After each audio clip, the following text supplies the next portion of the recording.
हाँ जी दोस्तों, अस्सलाम वालेकुम। मोहम्मद फैसल नई वीडियो के साथ अपने चैनल हरकत में बरकत में आपकी खिदमत में हाजिर। और मेरे साथ मोहम्मद ताहिर खान। जनाब, अस्सलाम वालेकुम। सोया हुआ अस्सलाम फौजी वालेकुम जाग गया? फ़खर ज़मान। अस्सलाम वालेकुम फ़खर ज़मान। अस्सलाम वालेकुम फ़खर ज़मान। हाँ जी, जाग तो गया। मैं तो सिर्फ फ़खर ज़मान की बात करूंगा, बाकी कोई इस काबिल भी नहीं है उसके बारे में बात। हाँ, लेकिन बात करने खैर, से पहले जो है ना, फखर जमान को नेवी स्टाइल में सलूट होना चाहिए। हाँ नेवी स्टाइल में बहुत दिनों बाद खेली, लेकिन यादगार खेली। ये चीजें हैं, हमारे पास स्किल तो नजर आती है बैट्समैन में, लेकिन उनकी इम्प्लीमेंटेशन के लिए जो हमने एक पूरी 16 रुकनी फौज तैयार की हुई है, वो पता नहीं क्या पापड़ बेच रही है। इनके स्किल पे काम करें, इनके पास टैलेंट है। हम्म। इनको किताबें ना पढ़ाएं बिठा के, इसके पास टैलेंट है हर बॉल को मारने का। हम्म। इसको बताएं 74 डॉट बॉलें नहीं खेलनी 154 में से। हम्म। 74 12 ओवर से ज्यादा डॉट बॉलें खेलनी है अकेले ने। हम्म। मैच तब्दील हो जाता है। आप भी जानते हैं क्रिकेट, मैं भी थोड़ी बहुत जानता हूँ क्रिकेट। पूरा मैच तब्दील हो जाता है अगर वो 24 गेंदें चले। मैं 74 नहीं तो कम से कम 50 डॉट खेल ले। वो हम्म। 24 बॉलों पे सिंगल ले लेता तो मैच जीत। तो हाँ। छोटे छोटे से मार्जिन हैं, बहुत फाइन मार्जिन है हमारे हम्म। पास। हम्म। अगर चले ओपनर नहीं चला, ओपनर अब प्रेशर होता है भाई, रन चेस का तो प्रेशर होता है जब साढ़े हाँ। तीन सौ रन बनाने। और ये जोहानिसबर्ग की विकेट भी काफी, मतलब मैं समझ रहा था थोड़ी सी इजी हो जाएगी, लेकिन उसमें पेस बढ़ गई थी। सुबह पेस कम थी, हम्म। लेकिन दिन में सूरज वूरज निकला तो पेस बढ़ गई थी और गेंद काफी कैरी कर रही थी। हम्म। बस मैं स्टार्ट ही उससे करूंगा। पाकिस्तान को अभी तक बॉलिंग प्लान्स नहीं पता अपने, कि जब आपकी कोर्ट पड़ रही हो तो हम्म। आपके पास जो है वो बॉलिंग प्लान क्या हो। मैं सबसे पहले टॉस से बात करूंगा। टॉस जीत के बैटिंग बॉलिंग लेना सही है, फैसला चलें एक तरह से सही था, लेकिन हमें थोड़ा सा चीज़ों को, थोड़ा सा क्या कहते हैं, इम्प्रोवाइज करना पड़ेगा हमें। वो जो लगी बंदी हमारी अप्रोच है कि 5 बैट्समैन, एक ऑलराउंडर, एक जो है वो पावर हिटर और 4 बॉलर, उससे हमें निकलना पड़ेगा। हमें 3 ऑलराउंडर अगर जरूरत पड़ती है, नवाज फहीम अशरफ अगर नहीं खेल पा रहा तो भाई Daniel Christian, Mitchell Santner, Jimmy Neesham एक ही मैच में खेल रहे थे तीनों साथ, जबकि तीनों थोड़े थोड़े बॉलर हैं। सेंटनर तो पूरा बॉलर है। वो दोनों थोड़े थोड़े बॉलर हैं, थोड़े थोड़े बैट्समैन। टीम कॉम्बिनेशन जब ही बनेगा जब वो टीम में होगा भाई। जब वो प्लेयर खेलेगा तो वो परफॉर्म करेगा, वो बताएगा कि मेरी जगह बना लो भाई टीम में। जब आप आसिफ अली को रगड़ते रहेंगे, या मैं तो उसकी भी सिलेक्शन थोड़ी सी वो है कि उसको भी, दानिश अजीज को भी इतना प्रेशराइज करके चांस दिया और वो भी अवे सीरीज में उठा के चांस दे दिया। आपके पास अच्छा ऑप्शन था कि आप 4 ऑलराउंडर खिला सकते थे। रिजवान के बाद 4 ऑलराउंडर आपके पास टीम में हैं इस वक्त, आप चारों को खिला देते। बॉलर्स को तो पड़नी है कुट, ये तो डेफिनेट सी बात है। आज की ओडीआई में या टी20 में एक बॉलर दो बॉलर पिटते ही पिटते हैं, लेकिन हमारे बॉलर्स को प्रेशर में बॉलिंग करनी नहीं आती है अभी। अभी सब जो है वो पटकने की या बॉलर को, बैट्समैन को आउट करने की सोच रहे थे, डॉट कराने की नहीं सोच रहे थे। बैट्समैन को आउट करने की सोच रहे थे। चार चार एरर रिजवान के, 2 कैच ड्रॉप, एक रिव्यू गलत लिया और एक एज जो क्विंटन डिकॉक का था, वो जो है वो उन्होंने स्पॉट ही नहीं किया कि इन बल्ले से लगी। एक मिनट, एक मिनट। कैच ड्रॉप किए हैं रिजवान ने आज? एक कैच ड्रॉप किया उन्होंने विंटर उसका, वंडर डूसन का, और एक जो है वो शादाब के आगे से उन्होंने बॉल उठाने की कोशिश की मार्करम की, और वो उसमें भी नाकाम हो गए। एक रिव्यू जो ऑफ स्टंप के बाहर पैड पे लगी, उन्होंने वो रिव्यू ले लिया, और एक उन्होंने स्पॉट ही नहीं किया क्विंटन डिकॉक का कि गेंद बल्ले से लगी। मतलब जो बात यहाँ हम पहले कर चुके हैं कि आपने हाँ। इतना प्रेशर डाल दिया है, आप उसको हर फॉर्मेट खिलाए जा रहे हैं। अब उसके एरर होना शुरू हो गए। हम्म। मैं तो मेथड की बात करूंगा यार। आप भी बात सही कह रहे हैं कि उसको चार तीनों फॉर्मेट खिला रहे हैं। मैं तो मेथड की बात करूंगा। अगर उसको खिला रहे हैं तो उसको ये ना बताएं कि उसकी पोजीशन पक्की हो गई। हर किसी को ना सवाल, ये कोई वर्ल्ड कप का फाइनल थोड़ी था जो विनिंग 11 खेलेगी यार। मुझे ये बता दे, इस चीज का जवाब देना। ये कोई वर्ल्ड कप का 11 थोड़ी, वर्ल्ड कप का फाइनल थोड़ी खेल रही थी आपकी टीम। इतनी हम्म। गलतियां हुई हैं पिछले मैच में। इतना प्रेशर में आप आ गए, 3 विकेट, 4 विकेट, 5 6 7 विकेट गिरा दी हैं आपने 5 6 ओवर के फर्क में। तो आप चेंजेस कर सकते थे। पता नहीं ये कौन सी, मैं तो क्रिकेटिंग मेथड ही नहीं है उसके पास, बंदे के पास, कि यार मुझे, चलो अगर फ़हीम अशरफ ने अच्छी बॉलिंग की थी शुरू में, तो जरूरी थोड़ी फ़हीम अशरफ आखिर में भी अच्छी बॉलिंग करेगा।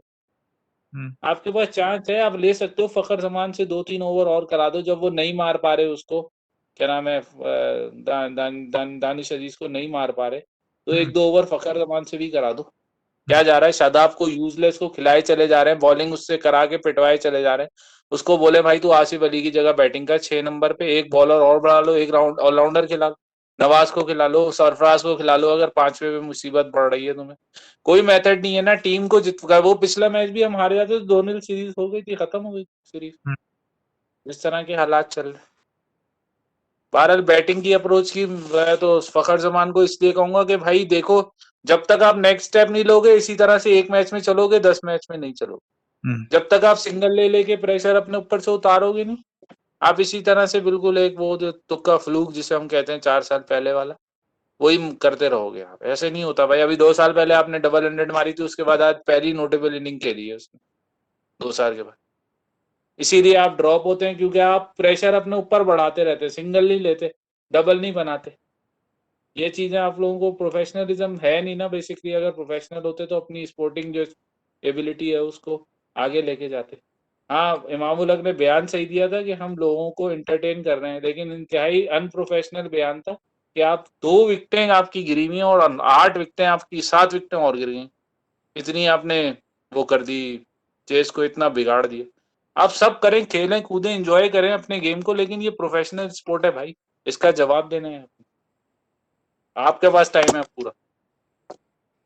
भाई मैं तो यहीं से शुरू करूंगा कि सबसे पहले तो ये सीरीज जहां टीमों का मुकाबला है ना, वहां बदतरीन कप्तानों का मुकाबला है। अच्छा। टिम्बा बवूमा अभी बिल्कुल नया है इस हवाले से, लेकिन कैप्टेंसी स्किल उसके अंदर कोई नजर नहीं आती।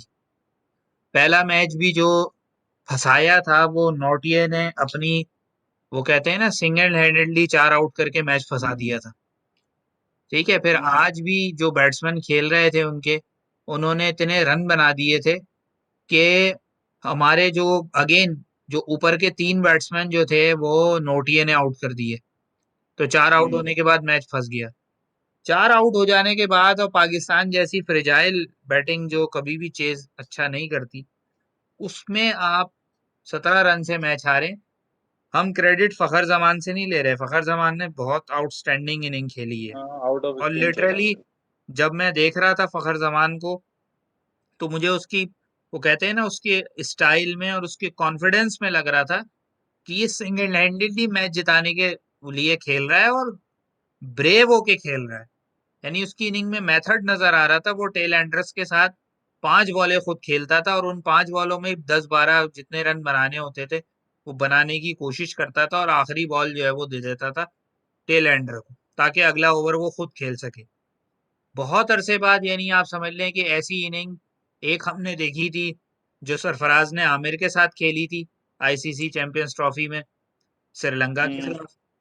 एक इनिंग उससे पहले हमने अब्दुल रजाक की अबू धाबी में देखी थी, सिंगल हैंडेडली उसने मैच जिता दिया था साउथ अफ्रीका के खिलाफ, 72 जी जी बॉलों में बिल्कुल। 109 रन बना के। और एक इनिंग ये नजर आई कि फखर जमान से कोई क्रेडिट नहीं ले रहा, फखर जमान ने बहुत अच्छी बैटिंग की। लेकिन मैंने जो बात शुरू की है हम्म। ना, ये दो बदतरीन कप्तानों का मुकाबला है। पहले मैच में बाबर हाँ। आजम ने 55 पे 4 आउट करके 273 रन खा लिए। इसे हम्म। आज के मैच में तकरीबन 70 पे 4 आउट करके, 75 पे 4 आउट करके आपने फिर जो है वो 17 रन से आप मैच जीत रहे हैं। तो ये कैप्टेंसी का दोनों तरफ से जो है, आप कह लें कोई एक कैप्टन भी अगर दोनों में से किसी एक मैच में अच्छी कैप्टेंसी करता है तो ये मैचेस वन साइडेड हो जाने थे। लेकिन बहरहाल हम्म। कैप, कैप्टेंसी का फ्लॉ यहाँ नजर आया। बाकी हमारी जो बैटिंग वाले मामलात हैं, फिर वही है, सेंचुरियन की विकेट स्लो थी, तो हमारे 3-4 बैट्समैनों ने मिल मिला के रन बना लिए।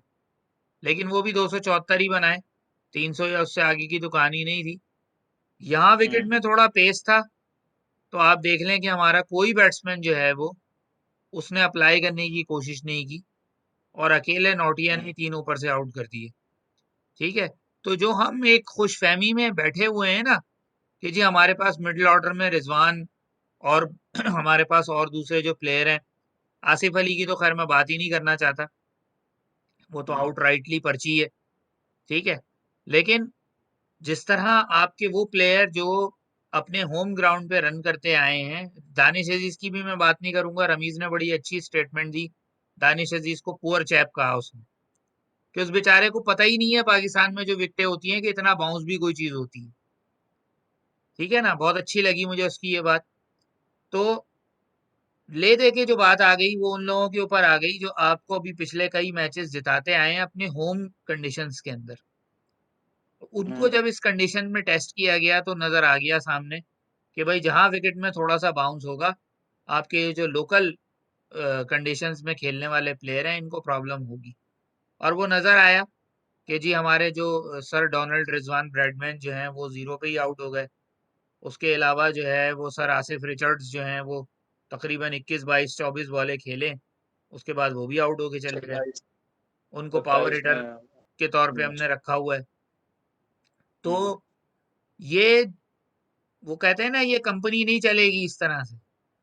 ये आप अभी साउथ अफ्रीका की टीम जिस तरह खेल रही है, यानी साउथ अफ्रीका की टीम जो है इस वक्त अपनी फुल स्ट्रेंथ पे नहीं है, और इसके साथ आप इस तरह स्ट्रगल कर रहे हैं कि आपने उनसे 350 रन खा लिए और फिर उसके बाद खुद को चेस करते में प्रॉब्लम हुई है।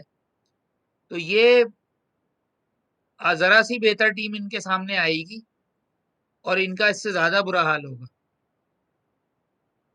हम्म, तो बहरहाल जी जो है वो फखर जमान, अगेन मैं रिपीट कर रहा हूँ, फखर जमान की इनिंग के ऊपर कोई डाउट नहीं है, बहुत आउटस्टैंडिंग खेला।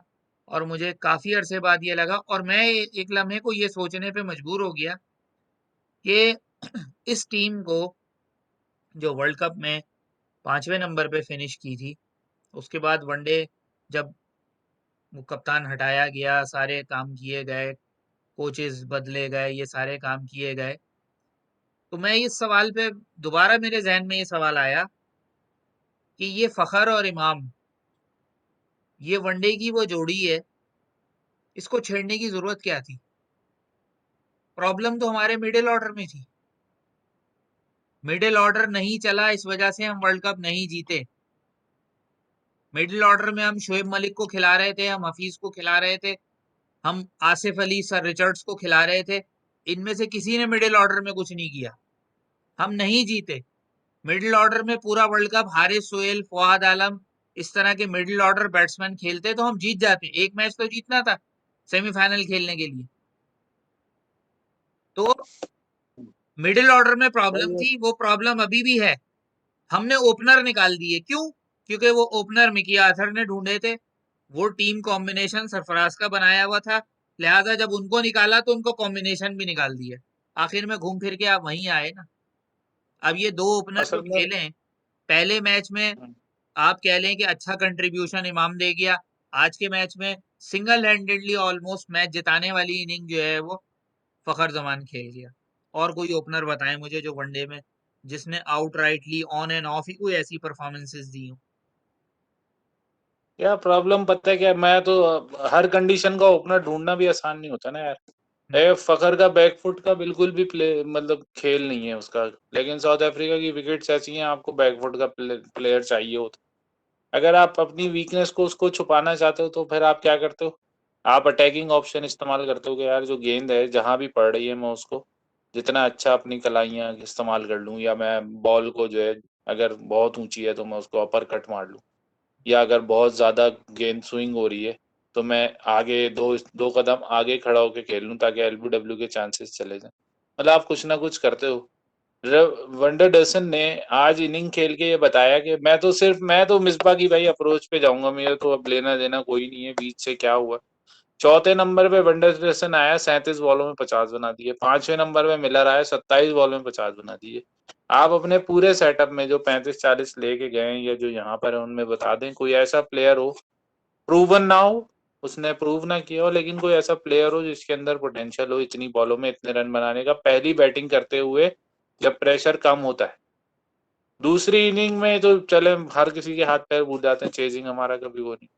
आप मतलब उस 11 में या 14 में या 16 या 17 जो भी आप काउंट कर लें, उसमें आप कोई ऐसे दो प्लेयर बता दें जो वनडे में हो या T20 में हो, मिडिल ऑर्डर इसलिए नहीं बन पाते कि मिडिल ऑर्डर को पता नहीं होता कि हमने करना क्या। अगर 14वें ओवर में फर्ज करें दूसरी विकेट गिरी T20 के, 6 ओवर में मिडिल ऑर्डर रन भी बनाएगा, मारेगा भी। कैसे मारेगा, उसको पता ही नहीं होगा उसका रोल क्या। फिर क्या होगा, वो नीचे के बैट्समैन जो मारने वाले उनको ऊपर भेज देंगे, मिडिल ऑर्डर फिर खत्म हो गया।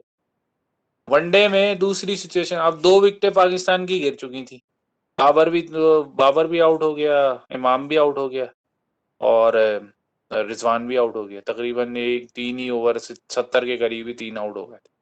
और अभी ओवर पीछे थे, 12 ओवर से पहले ही हमारी 3 विकेटें गिर चुकी थी।